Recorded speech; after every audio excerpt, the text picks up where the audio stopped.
दोस्तों स्वागत है आप सभी का स्लीपी क्लासेस में। दोस्तों हम सोशियोलॉजी में जो हमारे दो इम्पॉर्टेंट चैप्टर्स शुरू करते हैं, हम C1 एंड C2 की बात करते हैं।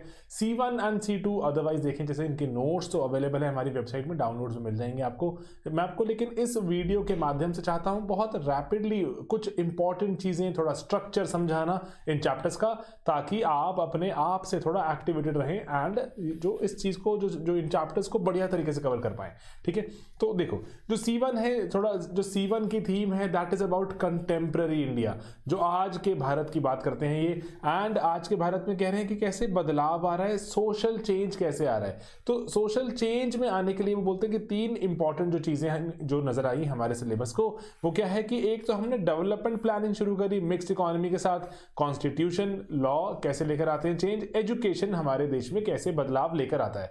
तो मैं आपको यहाँ पर चलो मैं डिटेल में तो नहीं समझा रहा हूँ यहाँ पे कि क्या क्या चीजें हैं, लेकिन ब्रॉडर स्ट्रक्चर जरूर समझाता हूं। ठीक है, जो आइडिया ऑफ डेवलपमेंट प्लानिंग की अगर हम बात करते हैं, सबसे पहले मैं इसी को अगर उठाऊं तो जैसे कौन सी चीजें हैं जो इंपॉर्टेंट हैं, नोट्स आपके पास वहां अवेलेबल है, आप देख सकते हैं। अदरवाइज अगर आप हमारे पेड मॉड्यूल्स का पार्ट है वहां तो हमने कवर किया ही है, तो उसके बियॉन्ड लेकिन ठीक है अगर आपको खुद से कवर करना है तो क्या क्या चीजों पर ध्यान दिया जाए। ठीक है, ये लेक्चर नहीं है, again I repeat, but this is a broader guideline. ठीक है, ब्रॉडर गाइडेंस ओरिएंटेड वीडियो। तो जैसे सबसे पहले जैसे अगर हम बात करें यहाँ पे डेवलपमेंट प्लानिंग की, जैसे जब हमारा देश दोस्तों आज़ाद हुआ तो ये इंपॉर्टेंट है कि at the time of independence हमारे जो देश में पर्टिकुलरली कि क्या क्या रिसोर्सेज थे। ठीक है, तो अब अगर हम उसके रिसोर्सेज की बात करें तो जैसे देश आज़ाद हुआ था अभी बहुत लिमिटेड रिसोर्सेज थे हमारे देश के पास ना, तीन इंपॉर्टेंट चॉइसेस थी। यहाँ पर आपको वो तीन चॉइसेस के बारे में जैसे बताना जरूरी है कि पहले कि हम कौन सा मॉडल देश का अपनाएं, क्या हम देश में एक एकदम फुल फ्लेजेड कैपिटलिज्म को ले आए, या फिर दोस्तों हम देश में एक मिक्स्ड इकोनॉमी का गठन करें जहां पर हम कैपिटलिज्म एंड सरकार भी कुछ इनिशिएटिव्स ले, सोशलिज्म भी लेकर आए, या हार्डकोर सारा कुछ ही सरकार के पास, हम हार्डकोर एक सोशलिस्ट या फिर एक कम्युनिस्ट एक आइडिया अपनाते हुए अपने देश का गठन करें। तो ये हमारे पास कुछ चॉइसेस थी। तो ये डेवलपमेंट प्लानिंग की यहाँ बात करते हैं, इसीलिए यहाँ पर आप जो इनिशियल फेजेस में हमारे पास जो डेवलपमेंट प्लानिंग की बात आती है, नेक्स्ट चैप्टर में भी आपको ये थीम नजर आएगी कंटिन्यूड होती हुई, मैं वहां पे थोड़ा आपको और डिटेल में समझाऊंगा। ठीक है, तो ये तीन चॉइसेस थी, इनके फायदे क्या थे, इनके नुकसान क्या थे, कैसे हमारे देश में मिक्स्ड इकोनॉमिक गठन हुआ, एंड इनफैक्ट इसमें आप अगर ये बात कर सकें लेटर ऑन, जैसे जब आप इसकी बात करते हैं the time of independence and क्या क्या चॉइसेस थी, उनके फायदे उनके नुकसान, 1991 में हमारे पास फिर से हमें एक जो चॉइस लेने का वक्त था, हमारा देश क्राइसिस से गुजर रहा था, तो उसके बाद हमारे देश में क्या क्या बदलाव हुए वो वाली बातें जानना। ठीक है, जिसको हम क्या बोलते हैं, देखो जैसे हमारा देश एक तो आज़ादी इंडिपेंडेंस है, उसके पहले का देश है प्री इंडिपेंडेंस, एक है पोस्ट इंडिपेंडेंस। पोस्ट इंडिपेंडेंस भी हमारा 1991 नजर आता है, जब इसको हम बोलते हैं पोस्ट एलपीजी की जो एलपीजी रिफॉर्म्स शुरू हुए, इसके बाद का हमारा देश काफी सिग्निफिकेंटली डिफरेंट है। ठीक है, एक तो ये बात हो गई। देन अगर हम कॉन्स्टिट्यूशन की बात करें तो जो ये कॉन्स्टिट्यूशन से जुड़ी हुई जो जितनी भी चीजें हैं, कॉन्स्टिट्यूशन ने हमारे देश में क्या क्या जो एस्टैब्लिशमेंट करी, कौन से थिंकर्स हैं, जैसे यहाँ पर आप जो हमारे पास हैं, लेट्स से कि एक जो राजीव भार्गव इंपॉर्टेंट है हमारे देश में, Y Singh, Yogendra Singh ji important thinker हैं, ये इग्नू में भी गिवन है, इग्नू के वेरियस बुकलेट्स में गिवन है। एंड देन वहां पर जैसे अगर ये बात करते हैं कि कैसे कॉन्स्टिट्यूशन राह दिखाता है, ऑंद्रे बेते का पर्सपेक्टिव है यहाँ पे आपको नोट्स में भी दिखेगा, तो वो भी यही बोलते हैं कि ऑंद्रे बेते पर्टिकुलरली क्या बोलते हैं हमें कि ओवरऑल जो लॉ है, लॉ हमारे देश में हमें एक रास्ता दिखाता है, अपनाना हमें खुद होती है वो रास्ते, हमें चलना है उस पर नहीं चलना। जैसे ट्रैफिक रूल्स हैं, ट्रैफिक रूल्स तो बहुत सारे आपको नजर आते हैं, लेकिन ट्रैफिक की वायलेशन भी पैरेलली उतनी ही नजर आती है। तो अकॉर्डिंगली लॉ सिर्फ रास्ता दिखाता है, और बहुत बार समाज भी यही करता है कि लॉ को बताता है कि क्या हमें अब वक्त आ गया है इस चीज के बारे में काम करना। जैसे कि आप यहाँ पर इशू ऑफ ट्रिपल तलाक की बात कर सकते हैं कि कैसे ट्रिपल तलाक का इशू की लॉ ने रास्ता दिखाया कल्चर को। एट द सेम टाइम बहुत बार ऐसा भी होगा कि कल्चर दबाव बनाएगा कि लॉ में ऐसी कोई चीज आ जाए, साबरीमाला इशू है ना। तो इसीलिए आप ऐसी बातें यहाँ पे हमेशा ही मेंशन करें, इनके बारे में आपके पास जो क्लैरिटी एनालिसिस हो तो फायदा रहेगा।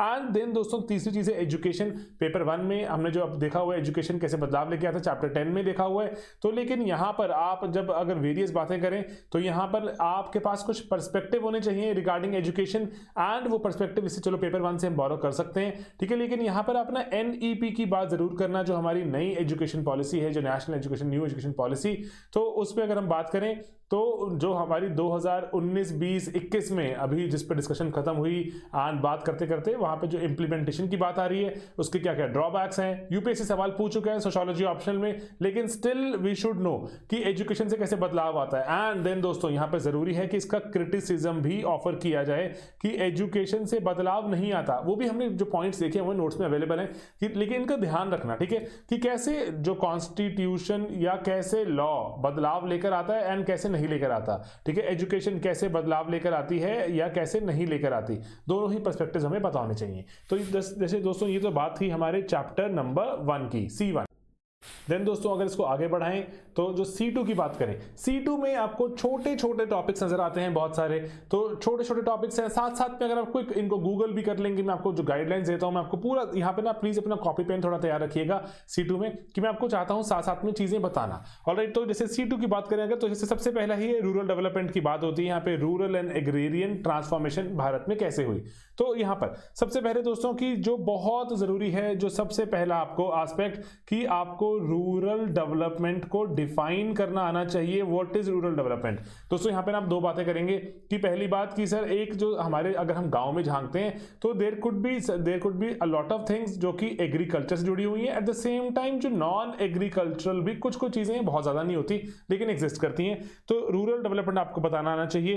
एंड देन यहाँ पर जो एक और दूसरा एस्पेक्ट मैंने यहाँ पे नोट्स बनाए, मैं आपके लिए यहाँ पे सब शेयर कर रहा हूँ, आप इस पे काम कीजिए कि रूरल डेवलपमेंट के एस्पेक्ट्स अगर हम देखें, एस्पेक्ट्स, ठीक है, 3 एस्पेक्ट्स में इसको हम जैसे तोड़ के देख सकते हैं, ठीक है, एक है इकोनॉमिक एस्पेक्ट, एक है हमारे पास सोशल एस्पेक्ट और एक है हमारे पास टेक्निकल एस्पेक्ट, ठीक है, कि टेक्निकली हमें चीजों को कैसे कैसे बदलना था, अगर नहरें बनानी थी तो नहरों जैसे है ना कैनाल्स बनानी थी तो क्या क्या उसके पर्सपेक्टिव से, कैसे कम्युनिटी डेवलपमेंट प्रोग्राम ने उसमें हेल्प किया, हर एक मेंबर आके पार्टिसिपेट करेगा एटसेट्रा, ठीक है। तो उसके बाद आप यहां पर जो पैरेलली इसी में जैसे सीडीपी की बात हो रही है, सीडीपी को मैं आगे कंटिन्यू कर रहा हूं, सीडीपी पर्टिकुलरली कि कम्युनिटी डेवलपमेंट प्रोग्राम 1950s में था क्या, कि कौन कैसे कंट्रीब्यूट करेगा, हर परिवार से इंसान एक कंट्रीब्यूशन, ह्यूमन कंट्रीब्यूशन की बात थी यहां पर, बाकी पैसा सरकार लगा रही थी। तो इसके आपने जो पहली जो चीज बात करनी है वो है वेरियस फेजेस, ठीक है, कि सीडीपी के कौन से फेजेस रहे, नोट्स भी ऐसे ही बनाए हमेशा, ठीक है, फेजेस कौन से रहे, देन कैटेगरीज ऑफ जो सामान जो क्रिएट किया जाएगा वो कैटेगरीज क्या क्या थी,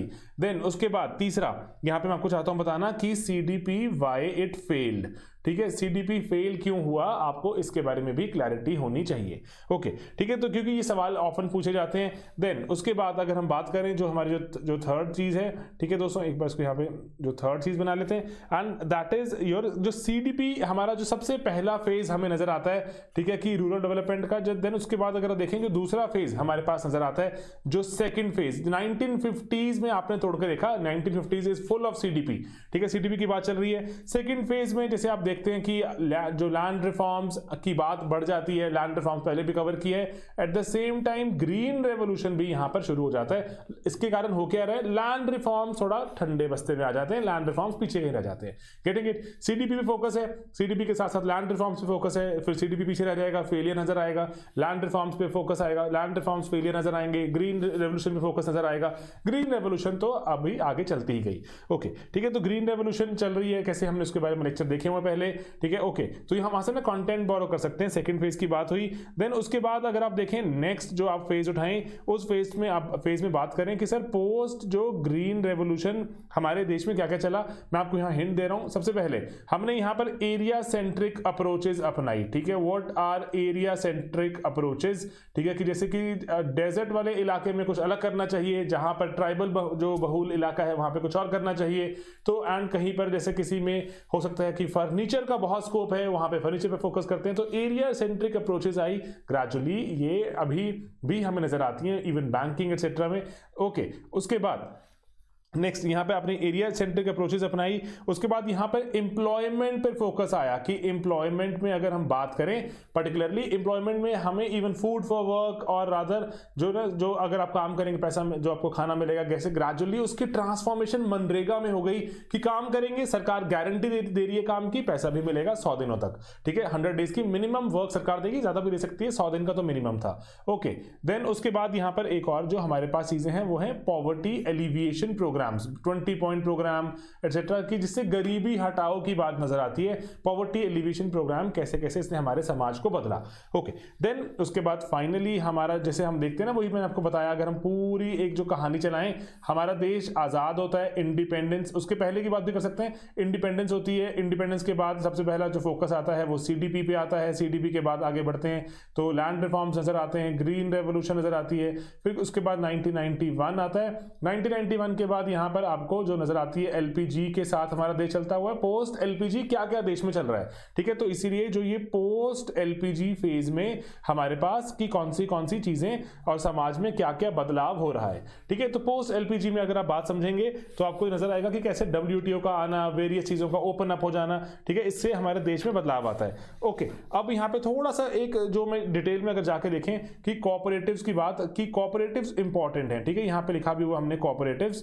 तो कोऑपरेटिव्स की अगर हम बात समझें, सबसे पहले यहां पे जैसे आपने जो कुछ पॉइंटर्स हैं, ठीक है, जो हमने जिस हिसाब से नोट्स बनाए तो उसके हिसाब से बात कर रहे हैं कि पहला है कि एवोल्यूशन की बात करें हमेशा कि कोऑपरेटिव्स हमारे देश में शुरू कहां से होते हैं। कोऑपरेटिव में कुछ लोग इकट्ठे आ जाते हैं एंड इकट्ठे मिलकर वो चाहते हैं काम करना, एंड उसके बाद जो इकट्ठे मिलकर काम करेंगे थोड़ा इकोनॉमिक्स ऑफ स्केल आ जाती है, 4 पैसे कंट्रीब्यूट हो जाते हैं, सामान बनाकर बेचना आसान हो जाता है। तो कोऑपरेटिव्स थोड़ा जो संगठन के जैसे काम करने वाली बात होती है, तो can be very beneficial and rather इसका जो जन्म कहां से हुआ, जर्मनी में हुआ एक्सेट्रा, उसके बाद कर सकते हैं 1890 में, करते करते पूरी दुनिया में कैसे इंपॉर्टेंट एक इवेंट बन गया, जिसके कारण हमें जो अमूल एक्सेट्रा हम देखते हैं हमारे देश में बहुत सारे कोऑपरेटिव्स हैं बड़े बड़े, जो आजकल हम देखते हैं कि इवन फार्मर प्रोड्यूसर ऑर्गेनाइजेशंस हैं, जीएस में आप पढ़ते हैं, तो एफपीओस भी एक तरह से कोऑपरेटिव्स का एक नया जन्म है। ओके, देन आपने एवोल्यूशन की बात करी यहां पर, देन उसके बाद आप बताएं यहां पर बहुत ही जरूरी है कि इनका हमारे वेरियस जो 5 ईयर प्लान्स थे, ठीक है, जो 5 साल हमारी योजना होती है 5 ईयर प्लान्स, ठीक है, तो वो 5 ईयर प्लान्स की अगर हम बात करें तो 5 ईयर प्लान्स में हमारे कोऑपरेटिव्स कैसे कैसे नजर आते हैं उसकी बात करनी जरूरी है।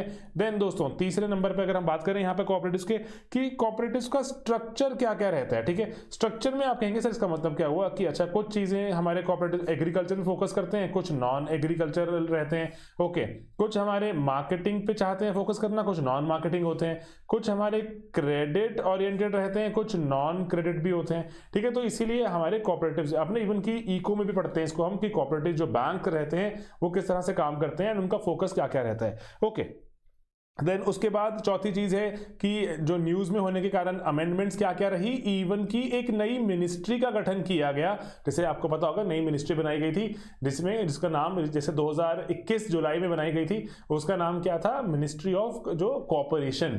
मिनिस्ट्री ऑफ कोऑपरेशन क्या थी, कोऑपरेटिव्स को प्रमोट करेगी, भारत में गरीबी हटाने का बहुत एक श्योर शॉट एक तरीका नजर आता है। इवन जैसे जो जोसेफ कुरियन जिन्होंने आनंद पैटर्न या फिर ऑपरेशन फ्लड का गठन किया, जोसेफ कुरियन जिन्होंने अमूल को इतना बड़ा शुमार दिलाया, 100 साल भी हो गए थे उनको 2021 में, तो अकॉर्डिंगली मिनिस्ट्री एक तरह से हम ट्रिब्यूट भी मान सकते हैं, एंड अकॉर्डिंगली आप जो इसके बारे में और जान सकते हैं, इंपॉर्टेंट टॉपिक रहेगा आने वाले सालों में। ओके, एंड देन उसके बाद लेकिन आप यहाँ पे कोऑपरेटिव्स की लिमिटेशंस पक्का बताएं, कि कोऑपरेटिव्स कोई ऐसी चीज नहीं है कि इसमें कोई बुराई नहीं है, लिमिटेशंस पक्का बताएं कि कैसे डेनियल थॉर्नर क्या समझते हैं, डेनियल थॉर्नर ने कैसे इसकी बुराई के बारे में बताया। वर्ल्ड बैंक की एक स्टडी है ऑन आनंद पैटर्न, ठीक है, ऑपरेशन फ्लड पे वर्ल्ड बैंक की स्टडी है, उसको जरूर कोट करें, ठीक है। एंड देन उसके बाद यहां पर आप अगर चाहें तो फिर से आई रिपीट, जो मिनिस्ट्री ऑफ जो कॉर्पोरेशन बनाई गई थी उसके बारे में नॉलेज रखेंगे तो आने वाले टाइम में यू विल बी बेनिफिटेड, ठीक है, फॉर श्योर। ओके, तो मैं एक बार जरा इसको यहाँ पे जो नेक्स्ट पेज पर ले चलता हूँ, खाली पेज हमने ब्लैंक पेज ले आते हैं।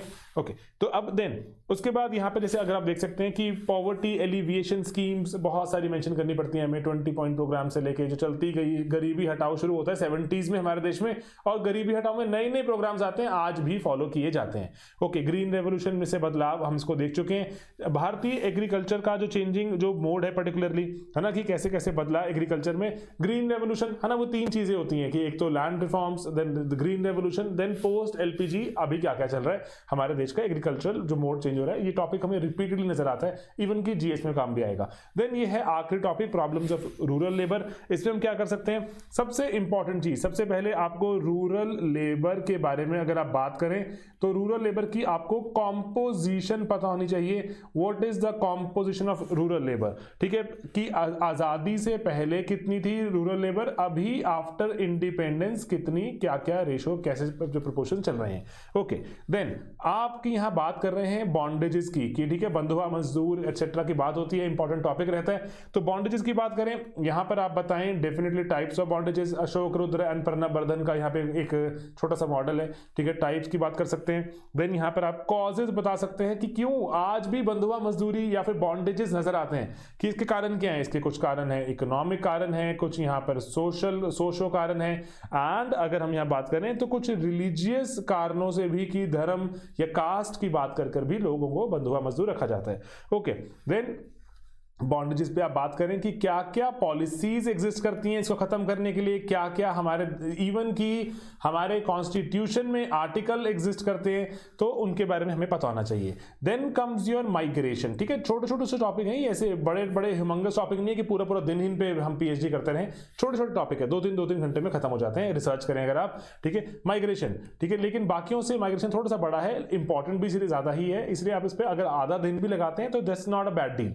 ओके, ठीक है। माइग्रेशन सबसे पहला आपको डिफाइन करनी आनी चाहिए, सर माइग्रेशन होती क्या है, कि ठीक है माइग्रेशन फोर्स होती है या फिर डिस्प्लेसमेंट फोर्स होती है। माइग्रेशन, अगर मैं आपको बताऊं, migration is a voluntary act, कि अच्छा मुझे यहां पर लग रहा है कि यहां पर मेरा कुछ काम नहीं बन रहा, या फिर मेरे को पढ़ाई नहीं मिल रही, एम्प्लॉयमेंट नहीं मिल रही, अच्छी से जो सेहत नहीं है मेरी, तो मैं माइग्रेट कर सकता हूं। That still has some choice in it, ठीक है, माइग्रेशन। जबकि डिस्प्लेसमेंट होती है दैट इज फोर्सफुल, कि यहां पर पेड़ काटे जा रहे हैं, यहां से हटो, नहीं हटोगे तो आपको जेल में डाल दिया जाएगा, दैट इज डिस्प्लेसमेंट, ठीक है। माइग्रेशन एंड डिस्प्लेसमेंट में फर्क होना चाहिए सोचो में, तो ये बहुत ही इंपॉर्टेंट चीज है। ओके, ठीक है, डिफाइन करेंगे हम। देन उसके बाद हम माइग्रेशन की बताएंगे टाइप्स, देन हम माइग्रेशन के बताएंगे सर रीजंस में वही कुछ हो सकते हैं हमारे पास, सोशो इकोनॉमिक कारण, या फिर हम इनको पुश एंड पुल फैक्टर्स में भी देख सकते हैं। पुश मतलब इस जगह में कुछ बचा ही नहीं, चलिए निकलिए यहां से। पुल मतलब कि काफी आकर्षित कर रहा है आपको कि वहां चलता हूं, बहुत बढ़िया जिंदगी हो सकती है, ठीक है, push and pull factor. Okay, then उसके बाद माइग्रेशन का इंपैक्ट क्या क्या रहता है, ठीक है, इंपैक्ट या फिर आप कॉन्सिक्वेंसेस की बात कर सकते हैं। इस पे वही मास्टर फ्रेमवर्क लगाइए अपना, FMCG RCR, getting it, FMCG RCR socio का मास्टर फ्रेमवर्क है, कि फैमिली, मैरिज, कास्ट, जेंडर, ठीक है, रूरल अर्बन डिवाइड पे क्या फर्क पड़ेगा। एंड देन अगर पहले वाला C कास्ट था तो इसको क्लास में, कि आप हमेशा लोअर क्लास का पार्ट बनते हैं अगर आप माइग्रेंट्स होते हैं। रिलीजियस एस्पेक्ट में कोई फर्क पड़ेगा नहीं पड़ेगा, ठीक है। तो इसमें ये जो 6-7 पॉइंट्स होते हैं, इसमें से अगर 3-4 भी अगर हम बढ़िया निकाल दें, हमारा अच्छा कॉन्सिक्वेंस का एक जो पैराग्राफ बन जाएगा। ओके, देन उसके बाद अगर हम देखें यहां पर इश्यूज की बात करें, ठीक है, कि इश्यूज क्या क्या रहते हैं माइग्रेशन के साथ साथ, कि बहुत सारे इश्यूज, प्रॉब्लम ऑफ अर्बनाइजेशन अगर हम बात करें, हमारे इसमें बहुत ही अनकंट्रोल्ड अर्बनाइजेशन हो रही है क्योंकि माइग्रेशन बहुत रैम्पेंट है। ओके, देन उसके बाद इश्यूज के बाद अगर आप इश्यूज बताएंगे तो सर आपको इश्यूज के साथ साथ आपको सॉल्यूशंस भी देने ही पड़ेंगे, ठीक है, कि सॉल्यूशंस क्या क्या हैं, कि माइग्रेशन को हम कैसे बढ़िया तरीके से मैनेज कर सकते हैं।